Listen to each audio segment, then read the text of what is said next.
আসসালামু আলাইকুম। যত রকম খিচুড়ি রান্না আছে তার মাঝে সবচাইতে সহজ হচ্ছে আজকের এই বোনা খিচুড়ি রান্না। চাইলে এই রান্নাটা ব্যাচেলাররাও করতে পারবেন, আবার নতুন রাঁধুনিদের জন্য অনেক বেশি কাজে আসবে। এই খিচুড়ি রান্না করার জন্য দুইটা পাত্রেরও দরকার হবে না, এক পাত্রেই রান্নাটা করা যাবে। আর আপনার হাতের কাছে থাকা মশলা দিয়ে আজকের এই খিচুড়িটা রান্না করতে পারবেন। আজকের এই সহজ বোনা খিচুড়ির জন্য নিয়েছি 1 কেজি মাংস। মাংসটা রেগুলার কাট করে কেটে নেওয়া আছে। আমি এখানে হাড় ছাড়া মাংস নিয়েছি, আপনি চাইলে হাড় চর্বি সহও নিতে পারেন। এই মাংসটাকে এখন ম্যারিনেট করে নিতে হবে।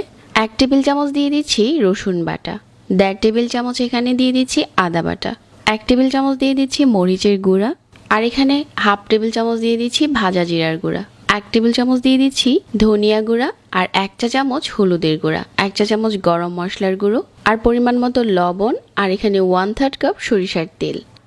আজকের এই খিচুড়ি রান্নায় আমি সরিষার তেলটা ব্যবহার করছি, আপনারা চাইলে সয়াবিন তেল দিয়েও রান্না করতে পারেন, তবে সরিষার তেলে খিচুড়ির টেস্ট আরও ভালো আসে। এখন এই মাংসটাকে 30 মিনিটের জন্য ম্যারিনেট করে রাখছি। এই ফাঁকে দিয়ে আমি চাল ডালটাও ভিজিয়ে নিচ্ছি। খিচুড়িতে মুগ ডাল ব্যবহার করব, যার কারণে 1/2 কাপ মুগ ডাল নিয়ে নিচ্ছি, আর অল্প আঁচে এই ডালটা ভেজে নিতে হবে।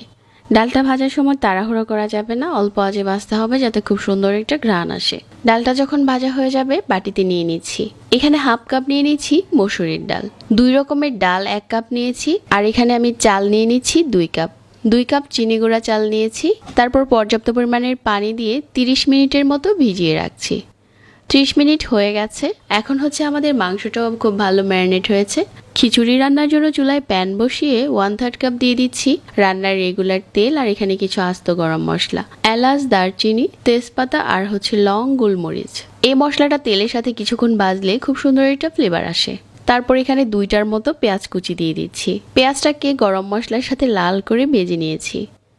তারপর যে মাংসটা আমরা আগে থেকে ম্যারিনেট করে রেখেছিলাম ওইটা দিয়ে দিচ্ছি। মাংসটা দেওয়ার পর নেড়েচেড়ে মিশিয়ে নিচ্ছি, আর ঢাকনা দিয়ে ঢেকে মাংসটা থেকে যে পানিটা উঠবে ওইটা দিয়েই মাংসটাকে পুরোপুরি কষিয়ে নেব, আর এই কষানোর মাঝেই মাংসটা রান্না হয়ে যাবে। আমার এখানে মাংসটা খুব ভালো করেই রান্না হয়ে গেছে, আমি মাঝে মাঝে কয়েকবার নেড়ে দিয়েছিলাম। এই কষানো মাংসটা একটা বাটিতে উঠিয়ে রাখছি, আর নিচে যে তেল ঝোল রয়েছে এটার মাঝে আরও কিছু মশলা অ্যাড করে নিচ্ছি।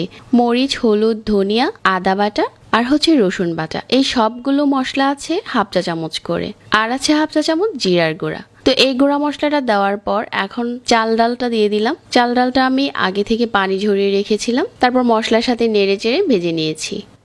ভেজে নেওয়ার পর এখানে 6 কাপের মতো ফুটানো গরম পানি দিয়ে দিচ্ছি। আমি যে পরিমাণ চাল ডাল নিয়েছিলাম পানিটা তার ডবল দিতে হবে।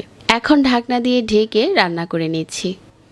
কিছুক্ষণ পরেই দেখা যাবে যে পানিটা শুকিয়ে যাচ্ছে, আর কিছুটা ভিজা ভেজা ভাব আছে। ঠিক এ পর্যায়ে যে মাংসটা আমরা উঠিয়ে রেখেছিলাম ওইটা দিয়ে দিচ্ছি।